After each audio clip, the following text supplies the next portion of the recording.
পারুকে বারবার অবহেলা করা হলো।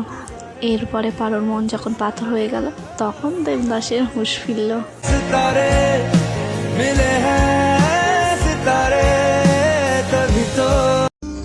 এই পৃথিবীতে যাদের নিয়ে বেশি স্বপ্ন দেখবেন, যাদের সবসময় ভালো চাইবেন, আল্লাহর কাছে দোয়া করবেন যে তারা যেন ভালো থাকে, তবে তারাই দিন শেষে আমাদের গোপনে ঠকায়।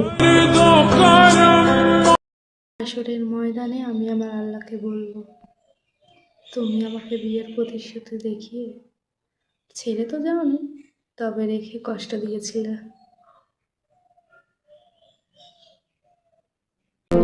হয়তো আমার সাথে তোমার পরিচয় না হলে তোমার জীবনটা আরো সুন্দর হতো।